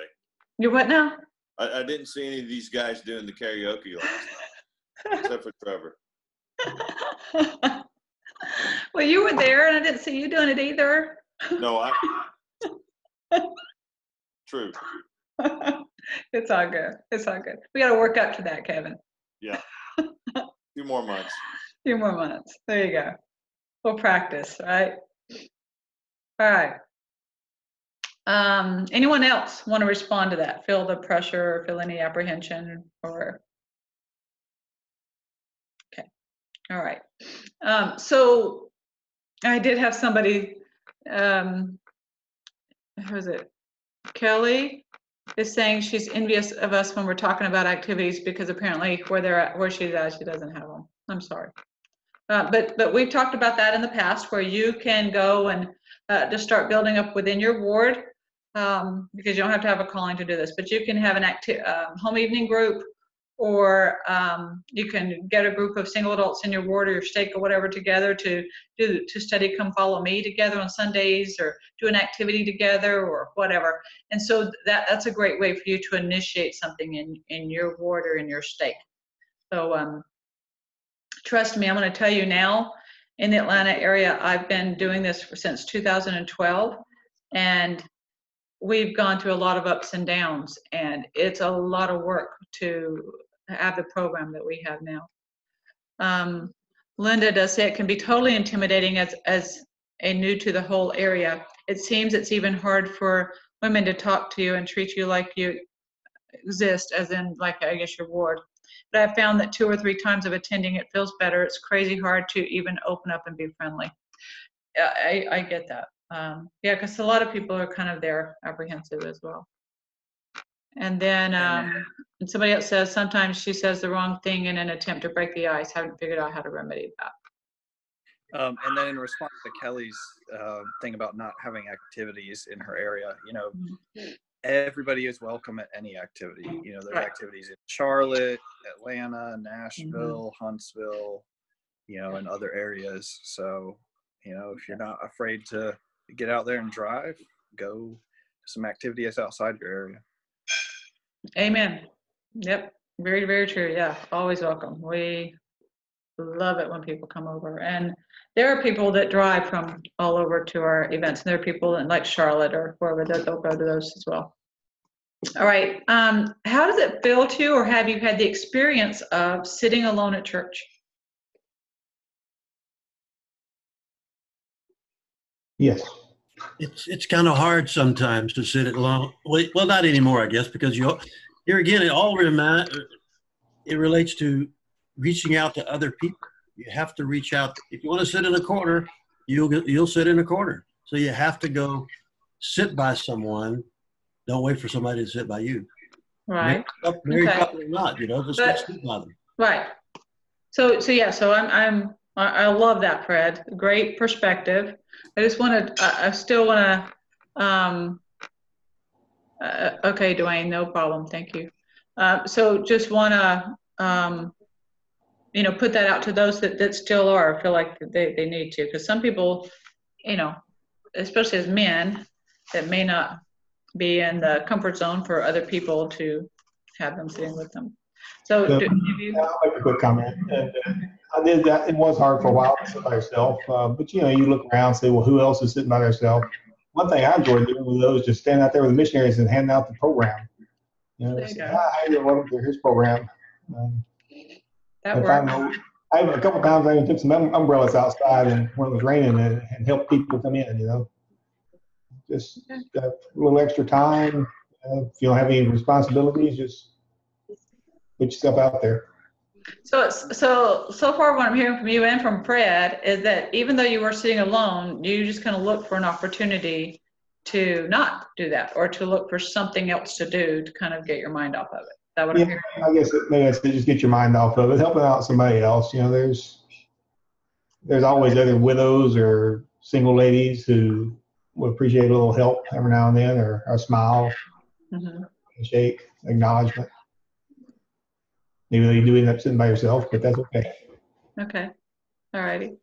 I didn't mean to minimize the feeling of being alone when you're sitting at church at all, and because it is real, and you think, well, here I am this lonely guy, right? And so, but here the solution is within ourselves. So the people, we have to go do it. It's hard, really hard sometimes. I mean, it isn't hard for me now, but it was hard when I was divorced, in particular, and when I was widowed also. To sit in the pew where the coffin sat in front of me, and I'm like, oh my gosh, what am I doing here? But I mean, right. It's hard. Yeah, so something that I noticed when I was newly single, especially the last time, I'm sitting there with my 5 kids, right, getting through church with, my church experience did not change, except that I had to deal with all of them, So I'm there with 5 kids. My mind was still the same, worn out after 3 hours of church, right? But I remember several Sundays looking around and seeing there were a couple of other people going through a divorce. And I remember seeing a couple of brethren sitting toward the back by themselves. And I thought, wow, I don't ever want to do that. I remember thinking, if I had to sit by myself, would I even come? Because I was in the mind of, I got to get these kids to church, right? That was my focus as a woman. I was the only parent to my kids. I had to get these kids to church. And that was my focus. That was my whatever. There's a lot of men that don't have that. They don't have kids, however many, to get to church. A lot of times, especially if you're an every other weekend kind of thing. You've got every other weekend where you don't have kids to get to church. So you do kind of have to yeah. I was lucky the same way. I always had my kids every Sunday. So I mean, I never sat alone because they were always there, even when my youngest son, until he left to go to college. And then I kind of welcomed it. I was ready for it. I know, right? Oh, I know what you mean. I always had my children there with me, but when they're not there now, I just sit with somebody I know, so I enjoy it. Yeah. Well, and it sounds like you're comfortable enough in your ward to be able to do that. For people that may be new to their ward and not knowing a whole lot of people, that may be a little bit more of a challenge. So I know a couple of you, Fred and Kevin and Brian, Jeff, you guys have been in the same ward for a few years, right? So it's a little easier that way because you know the people. Although you may still feel like you've lost some friends in the process. But either way, that was just something very eye-opening to me, and just kind of a discovery thing when I'm seeing a man going through a divorce or having been divorced and sitting by themselves, and I'm like, but I remember that being my thought. Now, the Lord has blessed me that I don't think I ever will have to because of one of my sons, but I have a son with Asperger's, and so he'll be with me for a little bit. And he will eventually be able to live on his own, but I'm hoping I'll have grandkids or something with me. I don't know. Somebody's going to sit with me, or I'll sit with a family has a baby that needs to be held or something. But I think that's easier for me as a woman to do. I know somebody else made a comment earlier about, how it might be more of a challenge to, to have like a woman with a baby may not offer the baby to another man to hold, but more to a woman. And I think that that's just more nature. I did the same thing when I was married. I mean, even if they were married, it wasn't like I would offer my baby to I mean, I don't know. Maybe that's just instinct. Maybe I'm wrong. Maybe that's different for me. Maybe other women had no problem with that. And I didn't do that consciously. I think that was just more subconscious. I don't think anybody's doing that to, rule them out. It's just something different. All right. Hey, Paula, Yeah, go before we ahead. move on, I just wanted to echo Fred's comment about, having your kids there. I have my kids almost every weekend, and they're 13, 12, and 8, and they have a lot of energy. And so church, like for you, is, all right, I got to get these kids to church. I got to keep them in line, all that. And so the weeks that I don't have them and I am there alone, I actually view that as a blessing, because I can concentrate on the sacrament and be very focused in on that. I can listen to the speakers and not have kids climbing on me, so I think it's all, whatever your situation is, it's all in what you make of it. Right. If you have your kids, enjoy your kids. If you don't, enjoy having that peace and ability to concentrate on the sacrament meeting. Well, Brian, do you sit by yourself or do you sit with other people when you don't have your kids? It just depends. Yeah, usually I'll sit with somebody, but I don't have to, Okay. All right, cool. That's awesome. For the record, I would not stop coming to church now. If I didn't, just because I don't have kids, but back then that was tough. All right. Now, what do you do as a single adult man to stay close to the Lord, or to strengthen your testimony of the gospel? I know that's kind of a heavy question, and you were not expecting that one. I go to the temple weekly. That really helps me. Okay. Awesome. Do you do endowments, baptisms, or just different things? Does it vary? Well, last week I was in Boston, so I have a unique opportunity. I'm always in a different state every week, so for travel. So I actually did it all. So. Oh, awesome. Yeah, it was just a lot of fun. I mean, get to meet some good people there and build some contacts, So I got really close to one of the Steelers there. We were talking for about an hour afterwards and everything, and now we're Facebook friends, so it's kind of cool. So yeah, it's just fun. Cool. Yeah. All right. Anyone else? I go to the temple sometimes as well. The standard answer, scriptures, prayer, that sort of thing, just staying close to the Lord. And then the other thing that's really helped me is having a good network of friends, single friends who understand what it's like and who kind of get the struggles, and being able to support and uplift each other and encourage each other, because, everybody who's single, they don't have a spouse to help, lift up and have them, you help each other when you're married, but as single, you don't have that. You don't have another adult who's there 24/7 to encourage you and for you to encourage. And so it's really helpful to have a good network of friends who you can just text and say, hey, what do you think about this? Or just call and be like, hey, I'm really struggling with such and such. I think that's a really important thing to have. Love it. That's awesome. I'm telling you, I don't know. I would even want to know what I'd do without the single adult program and the friends that I have. That's like awesome. While I'm single, that has been such a huge support. So I'm with you on that one. All right. Anyone else? I'd like for you to share this if you wouldn't mind. I mean, all of you I'd like to hear from if you would. But what do you do to strengthen your relationship with the Lord or to strengthen your testimony? I think it's pretty much the standard. I think going to the temple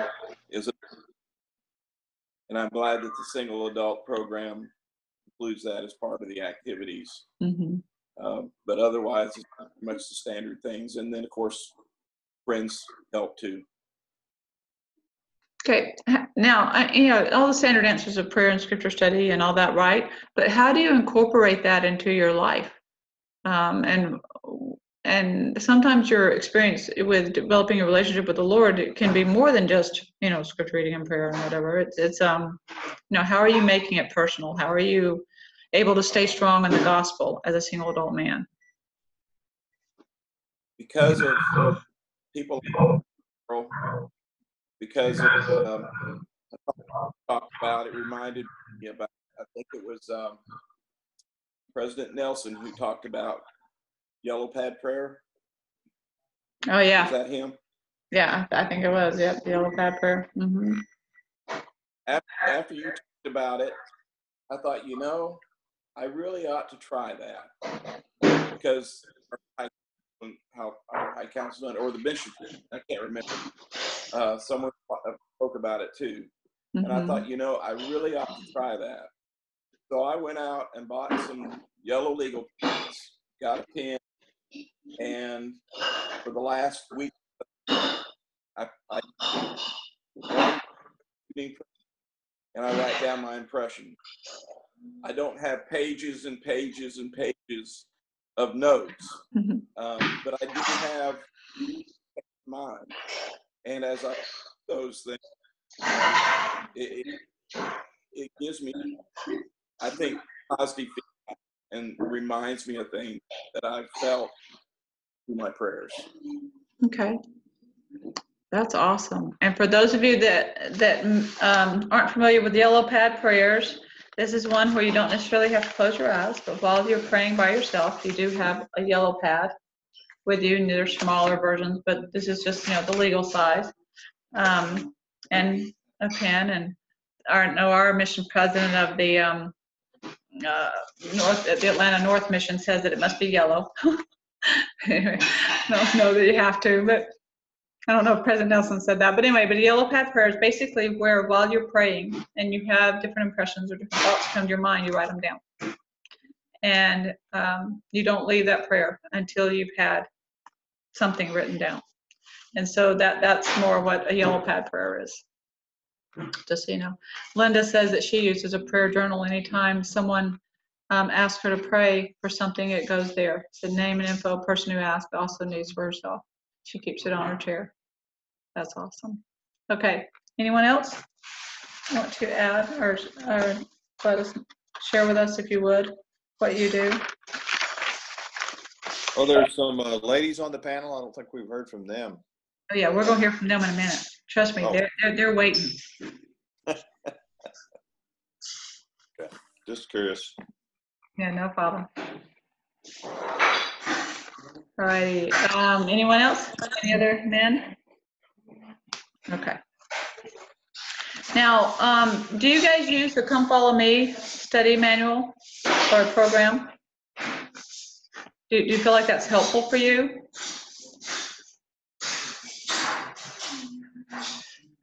Just curious. I was kind of leaving behind the people who need that third hour the most. But as I've really gotten into it, there is something for everybody in every lesson. Whether you are single, married, have kids, don't have kids, are younger, older, it is tailored or it's laid out in a way that you can tailor it for anyone. And it's very segmented, so you can study like one little section of it a day throughout the week, and I really like that. I think it's been very helpful for me, at least. That's fabulous. And we just saw a note from Linda who said that she's starting a Come Follow Me group in her ward, I think she said. Anyway, she's starting a single adults Come Follow Me group, and she has 8 committed from her ward so far. That's awesome. And Linda, you're in Greenville, I think, right? Greenville, South Carolina. So that's awesome. So if you guys want to take the initiative to do that, or anyone, not even just our panelists, but anyone wants to take the initiative to do that, I think that's fabulous. All right. So yeah, Greenville East. Okay, awesome. So so the purpose of the single adult program, I know we've covered a little bit in our first couple of webinars, but the purpose of the single adult program, quite honestly, is not dating. It is to have different social events that are outside of our ward to come together for gospel learning service, and then they call it sociality beyond our ward. And I still go with the premise of if you are looking for someone to date or to be married again, there's no better place to find somebody than at an event or whatever. And now some women even say, well, whenever we do our temple events, I know Roger brought that one up. Sometimes, not sometimes, a lot of times when we go, there's more women than there are men. So let's talk about that real quick for a minute, and then we're going to turn it over to the women for a few minutes. So, and generally with any activity, there's more women than there are men. Here in the South, our ratios tend to be a little different from what I hear than out West. I don't know, but I do know that there tends to be more women than single adult men in our temple sessions. Now, a lot of you have mentioned temple, but I know that while you're attending the temple, not everybody is it convenient to do the 3 o'clock session on Saturday, especially if you've still, got an event later that night, because it's kind of an all-day event, right? Like, well, at least most of the day. For us as a committee, it's an all-day event because we got to leave in the morning to go set that up before the temple. So, but the temple session at 3, and then we do dinner 5:30, and then we do the mixture and the dance at 7:30. And so I would like for you guys, if you would, please, just to kind of give us your thoughts on the on men not attending the single adult events or the temple or whatever versus more women than men kind of thing. Do you guys have any thoughts on that or any perspectives that you'd like to share with us? Hopefully that makes sense. Is that a question for the men? Yes, for the men. I have the answer for that question. What is the answer? And this isn't just from me, but from others. Men have a really bad taste in their mouths about their relationships they've had with women. I'm going to behave, okay? Okay, thank you. And a friend of mine who's been divorced for a number of years, I said, Carlton, why don't you and I talked about him, Paula. Mm-hmm. Why don't you come to this webinar? No, you're not going to get me into that single thing. I'm not having anything to do with any women. I'm just, all this kind of stuff. And I think men get burned. They get burned. Well, they get divorced in particular. Even in the single adult program, sometimes that happens. And so they're saying, I'm not going to do it. I'm not going to do that. I got other things to do, and they'll go hunting and fishing and whatever they do. And so they avoid it because of that. They're feeling that they don't want to take a risk of getting hurt again. Okay, so then we go back to what I had asked earlier about the fear, the insecurities, the apprehensions, right? So you guys might not have felt that, but there are men that did. Because why? Like Fred said, you had a bad experience, right? Or maybe the perception of how you think other people are perceiving you, or the man, or whatever. And I don't think there's an easy answer for that one, Fred. I just don't, because, and some of you guys may feel otherwise. I think for a lot of people, it's an individual journey in being able to do that. But then again, you can also say, like Brian brought up, it's a fabulous place to be where other people have been through something similar. I'm very grateful that not a lot of women have been through what I've been through. Sadly, though, some have. And I've been able to talk to them at a single adult event and help be a friend to them and give advice and whatever. There have been, I think, on both sides, based on bad experiences, we could easily say, well, because so-and-so did this, or because my ex did this, I'm not going to do this again, right? And my own mother told me, she goes, Paula, why would you want to get married again? You've been through such a nightmare. And my answer has always been, other men aren't him. That's not what other men are going to do. That's just what he did. One person. I'm not going to base the whole male species on what a couple of people have done, right? But that's not an easy thing to overcome. It's not an easy mindset to get into, because sometimes on a subconscious level, whether we want to or not, that comes in. And I've shared with you, I went through a lot of work to get through that. But so I wonder if some of you guys have felt that. Have you felt that? Oh, because I've been through this, I don't want to do that again. Yeah, I have. Okay. Awesome. Thanks for sharing that. Thanks for your honesty there, Fred. I appreciate that, really. Roger? I have a comment. I understand. I can relate, not personally, but I can relate to people who've been through divorces having that feeling.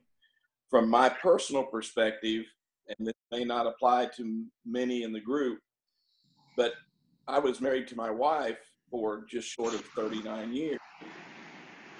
And, because of that number of years, that relationship, so on and so forth, and you're married. That's who your companion is. That's who you're with. And it's difficult to imagine yourself with anybody else after 30 some odd years. And so there's that apprehension from that angle. Not because you don't want to have anything to do with anybody. It's because, gosh, this is my companion. This is my wife. And that's kind of a hurdle to get over. There's a lot of apprehension. Kind of like, it's something you're not supposed to think about. You're not even considering. And all of a sudden, it's like. Okay. And I've heard that from both sides. Men and women who've lost a spouse. There are some women that just won't even come to single adult events because they have said to me, Paula, I'm still married. I'm not single. He's not here on earth, but I'm still married. So that can be a challenge. All right. And even if you are someone who does want to marry again, there's still apprehension that you have to get over. Right. Okay. Anyone else want to add to that? 2 points. Okay. So the first one is, if you are feeling a lot of that apprehension, male or female, you may have things that you have to resolve, for yourself. In order to be in a healthy relationship, you have to be healthy.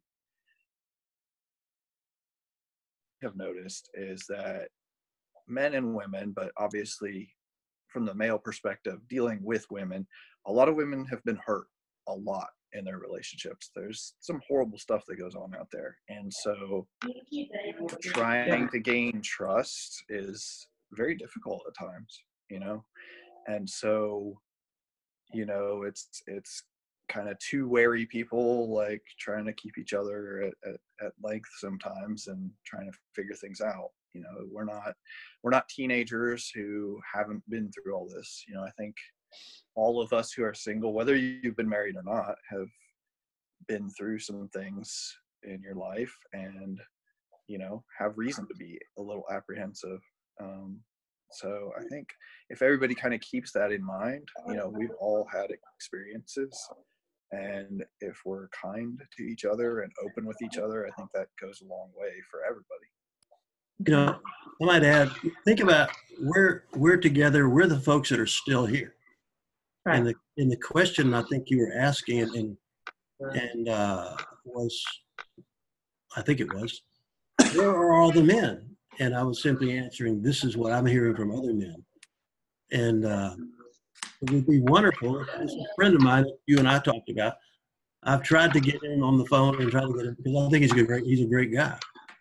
But how can we bring other men into the program? But the ones that I've talked to, they go, I don't want to do that. And whether it's from fear or anger or whatever, as I mentioned, when I was divorced, I know it's tough. It was really tough. And the last thing I wanted to do was to go out with a Mormon woman because I had been married to one, but I learned that where my true happiness would be among the LDS women, because that's where my faith was. So, but that was me. How do we help other men who have gone through a divorce and they drop off the face of the earth? That's what they do. Okay. And they're not bad men. They may not have been. They probably weren't at fault. They may have been. So how, I'm interested in knowing how can we help others? You met my friend Paula, that, and so I'm holding on to this guy with all my might, to keep him where he needs to be. Now, how can I can do that with him because I've known him for years, and I'm here, and I can run down to his house and grab him and so forth. And how can we help other brothers? There's another brother in our branch who's single, and I need to reach out to him. He's closer to my age, actually. So I don't know. What do you guys think about it? How can we help others so that this pressure of all these women around us won't drive us away? Well, I'll just add, I think a higher percentage of us men that are there in these single adult activities are temple, attendees, or temple worthy, or close to temple worthiness. Maybe we'll let it backslide or whatever. I say we, but a lot of the single men, like in my ward, the few that I can think of, either are recent converts or just don't want to go back to the temple for a lot of the reasons we talked about, or maybe they're not worthy. I hate to say that. I don't talk to them enough to find out, but I'm sure that's an issue with some of them. So, we got to find a way to reach them and let them know, yeah, you can still come, and maybe it'll motivate them to become more active in the temple again, like they once were or never were. Right. So we're not seeing them. We don't have that audience here tonight for sure. A smaller audience. That's all I want to say. That's what we're talking about, being temple worthy. Great. Thank you. That's awesome. Thank you. All right. So I've got two ladies that have held on with me. A couple of them have had to leave. But I've got Melanie and Alyssa. Do you guys have any other questions or comments or any other thoughts you'd like to add?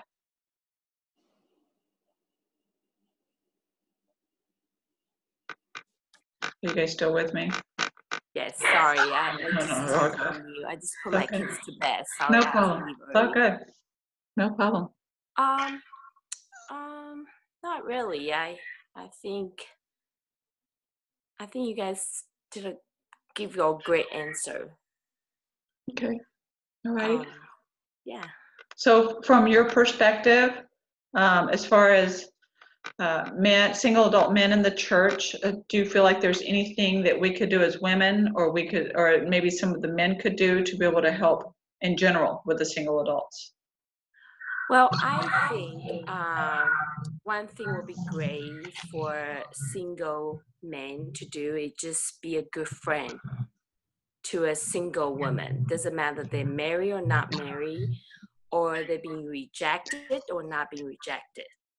Just be a friend. Just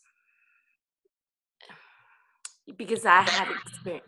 I don't want to say my experience, but that's okay.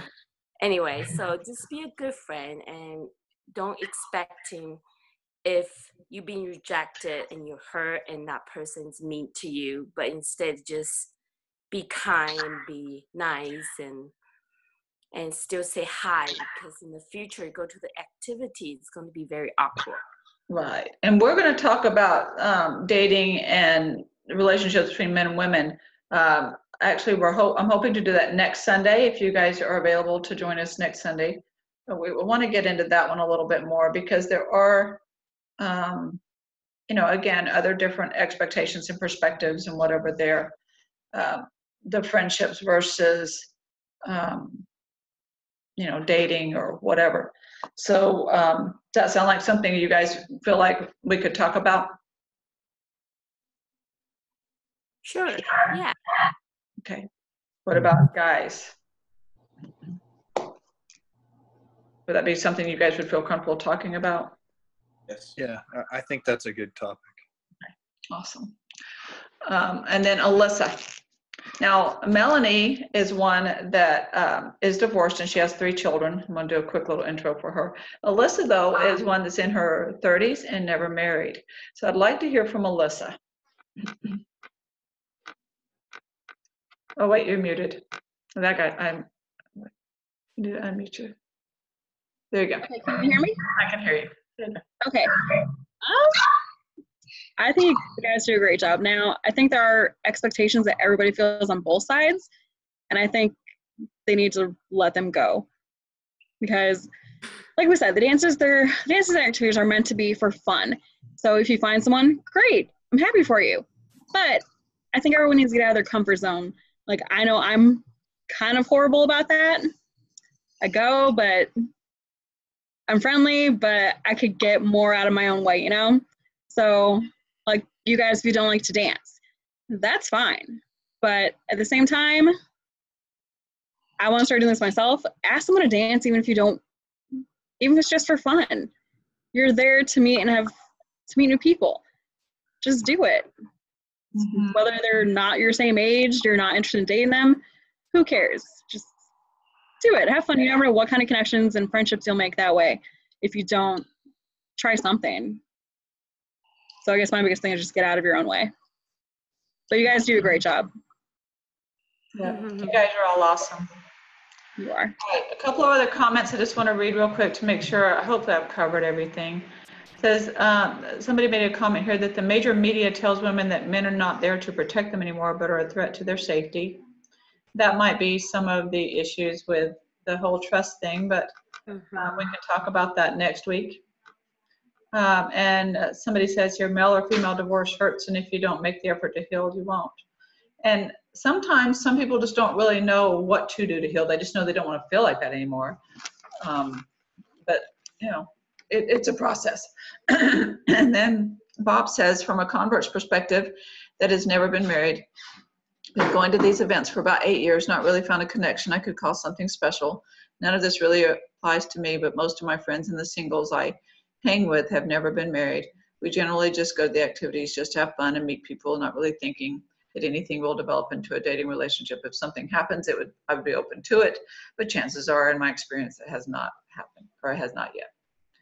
All right, so again, we can talk about that more next week when we do that, but thank you so much, everybody, for your comments and for your participation. Any last thoughts anybody wants to leave with before we sign off?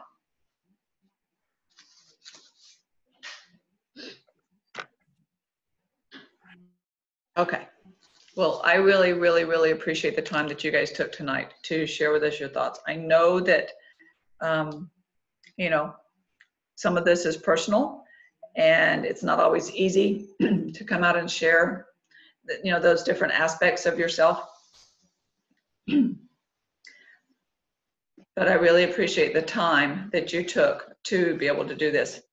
So we're going to continue next week and have the topic of relationships and dating and take it more that way. And then hopefully next week we can even hear from more of the other people as well. Okay?